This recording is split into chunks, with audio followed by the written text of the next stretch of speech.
नमस्कार, welcome to my channel. मैं हूं मनीषा। दोस्तों, आज की वीडियो बहुत ही महत्वपूर्ण होने वाली है। आज हम बात करेंगे हनुमान जयंती के बारे में। हनुमान जयंती वर्ष 2022 में हमें कब मनाना है, हनुमान जयंती के दिन हमें व्रत उपास कैसे करना है, महिलाएं इस व्रत को कर सकती हैं कि नहीं, महिलाएं कैसे हनुमान जी की पूजा करें, हनुमान जी की पूजा में किन किन चीजों का आवश्यक माना गया है, हनुमान जी की पूजा करने से कौन सा ग्रह हमारा बलि हो जाता है, हनुमान जी के माता पिता कौन है, हनुमान जी का मंत्र कौन सा है और हनुमान जी के प्रिय नाम कौन से हैं, साथ ही हनुमान जी का बीज मंत्र कौन सा है। हम आपको एक विशेष उपाय बताएंगे। यदि आपकी कोई भी मनोकामना है, आपको नौकरी व्यापार में कोई परेशानी आ रही है, आप बार बार बीमार हो जाते हैं, आप दुर्घटना के शिकार हो जाते हैं, आपको किसी भी प्रकार के इस सांसारिक जीवन में जो भी समस्याएं होती हैं, यदि आप ग्रसित हैं तो हनुमान जी की उपासना करते हुए यदि आप यह उपाय करते हैं तो आपको बहुत लाभ होगा। तो वीडियो पर आप इन तक बने रहें, जिससे सभी जानकारी प्राप्त करके आप हनुमान जयंती के दिन हनुमान जी की उपासना करें और उनका आशीर्वाद प्राप्त करें। तो चलिए देर न करते अपने वीडियो की शुरुआत करते हैं। दोस्तों, यदि आपने अभी तक हमारे चैनल को सब्सक्राइब नहीं किया है तो प्लीज सब्सक्राइब कर लें, और वीडियो हमारी हेल्पफुल लगती है तो प्लीज फैमिली फ्रेंडों में शेयर करें और लाइक करना ना भूलें। चलिए देर न करते हुए वीडियो की शुरुआत करते हैं। दोस्तों, हम बात कर रहे हैं हनुमान जयंती के बारे में। तो वर्ष में हनुमान जयंती 2 बारी मनाने का प्रचलन है, 2 बारी हम मनाते हैं। एक हनुमान जी के प्राकट्य दिवस के रूप में और एक बार हनुमान जी की जयंती के रूप में। तो हनुमान जी का प्राकट्य चैत्र मास शुक्ल पक्ष की पूर्णिमा तिथि पर मनाया जाता है। तो इस बार वर्ष 2022 में 16 अप्रैल को ये पूर्णिमा तिथि हमें प्राप्त हो रही है और इसी दिन आपको हनुमान जयंती का पर्व मनाना है। और दूसरी बारी कब मनाई जाती है? कार्तिक मास की कृष्ण पक्ष की चतुर्दशी तिथि पर भी हनुमान जयंती मनाने का प्रचलन है। उस दिन भी हम हनुमान जयंती का पर्व मनाते हैं। तो ये 2 बारी हो गई।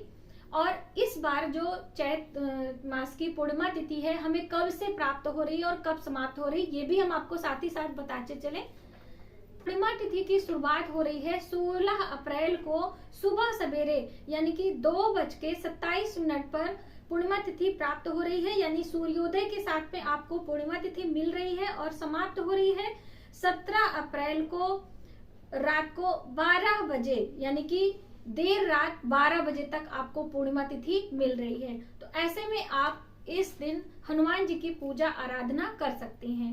हनुमान जी के माता पिता कौन से हैं, उनकी भी जानकारी हम आपको देंगे। तो लौकिक रूप से हनुमान जी के माता पिता माँ अंजना और पिता केसरी माने जाते हैं, लेकिन भगवान विष्णु का जो मोहिनी रूप है वह हनुमान जी की माता हैं और भगवान शिव उनके पिता हैं। इसीलिए भगवान शिव का ही अवतार यानी 11वां रुद्र अवतार हनुमान जी को माना जाता है और कलयुग के देवता भी माने जाते हैं। इसीलिए कलयुग में सभी परेशानियों से निजात पाने के लिए हनुमान जी की पूजा अर्चना जरूर करनी चाहिए। महिला हो या पुरुष हो, कोई भी हो, आप हनुमान जी की अर्चना कर सकती हैं।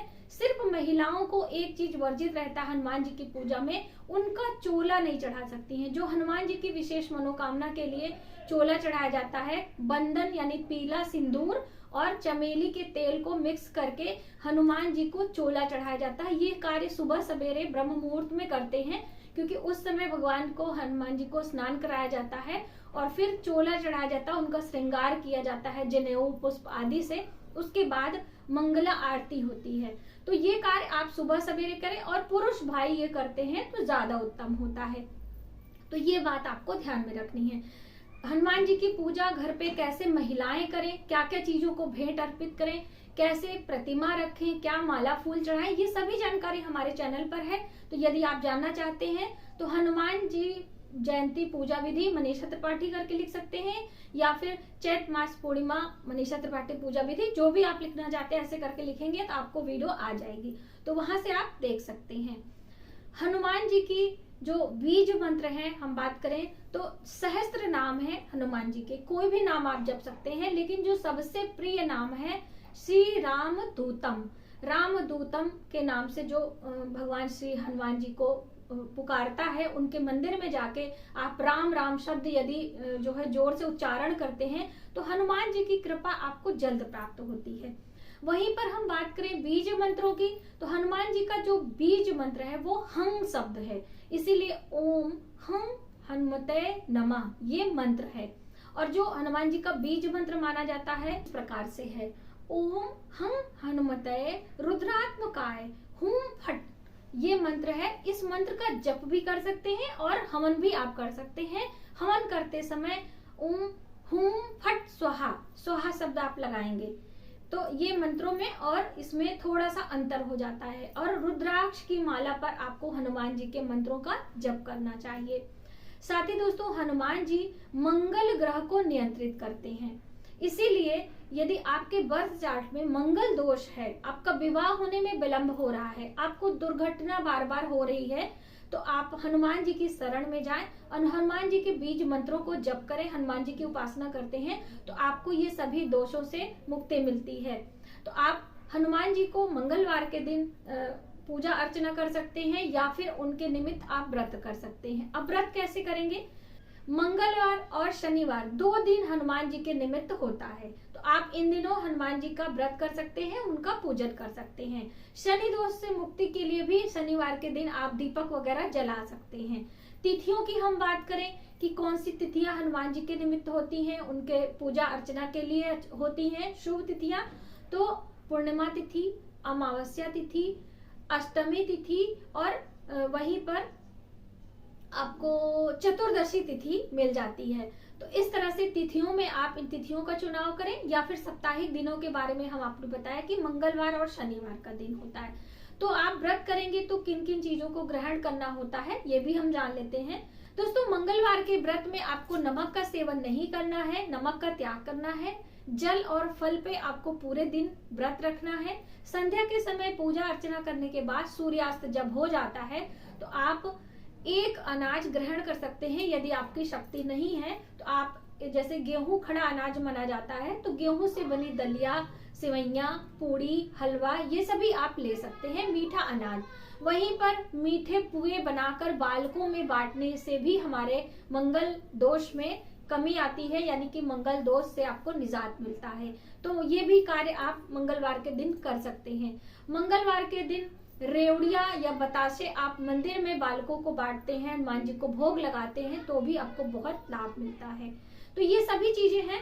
भोग लगाते समय आपको तुलसी पत्र जरूर रखना है, और तुलसी पत्र पूजा में आपको हनुमान जी के मस्तक पर चढ़ाना चाहिए।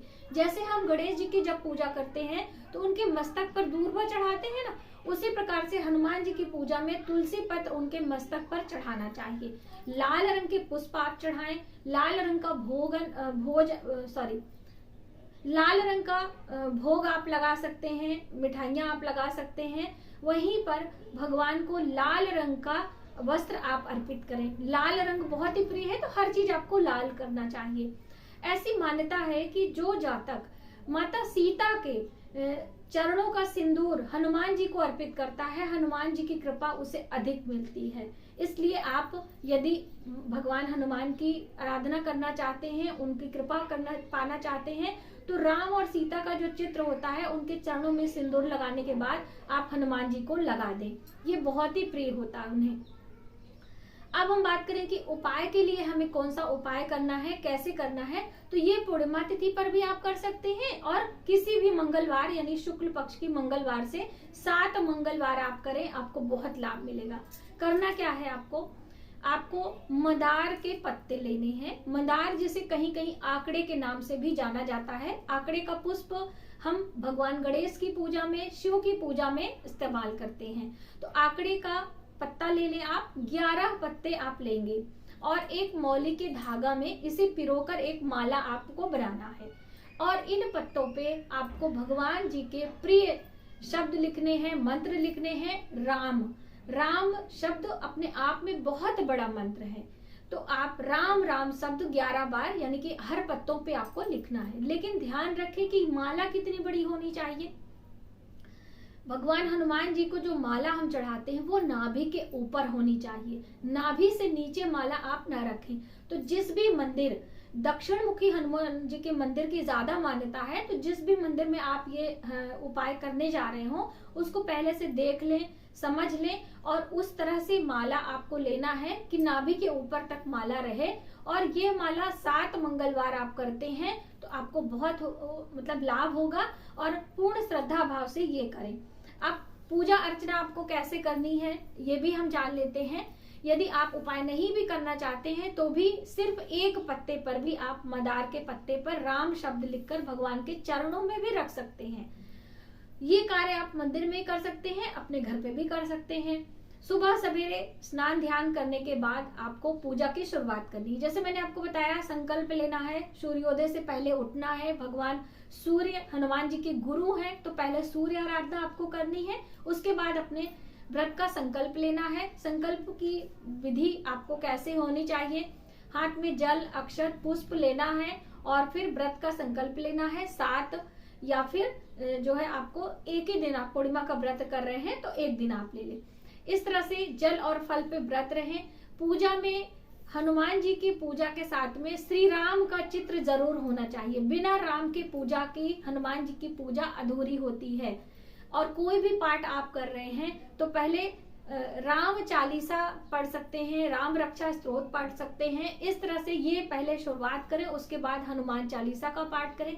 दोस्तों, हनुमान चालीसा का पाठ करने के साथ ही आपको बजरंग बाण का पाठ करना चाहिए। बजरंग बाण का पाठ करने का अर्थ ये होता है कि हनुमान जी को सारी बातें हमें याद दिलानी पड़ती हैं, उनके अंदर जो शक्तियां हैं उन्हें जागृत करनी पड़ती हैं। तो इसीलिए हनुमान जी की चालीसा में, हनुमान जी की पूजा में बजरंग बाण के पाठ का अधिक महत्वता बताया गया है। आप सुंदरकांड का पाठ कर रहे हैं तो भी बजरंग बाण का पाठ आप करें, आपको बहुत लाभ मिलेगा। इस तरह से इन छोटी छोटी बातों का यदि हम ध्यान रखते हैं हनुमान जी की पूजा में तो उनकी कृपा हमें जल्द प्राप्त होती है और हनुमान जी जल्दी प्रसन्न होते हैं। हनुमान जी की पूजा स्त्रियां भी कर सकती हैं, लड़कियां भी कर सकती हैं, कुंवारी लड़कियां, महिलाएं सभी कर सकती हैं। सिर्फ पीरियड के दिनों में आप हनुमान जी की उपासना नहीं करनी चाहिए। पीरियड जब आता है तो उस दिन व्रत आपको छोड़ के आगे से रखना चाहिए। तो ये छोटी छोटी बातें आपको ध्यान में रखते हुए हनुमान जी की उपासना करें और उनका आशीर्वाद प्राप्त करें। आज की वीडियो में बस इतना ही। यदि हमारी जानकारी आपको थोड़ी सी भी हेल्पफुल लगे तो प्लीज हमारी वीडियो को लाइक करें, शेयर करें, सब्सक्राइब जरूर करें न्यू वीडियोस के लिए।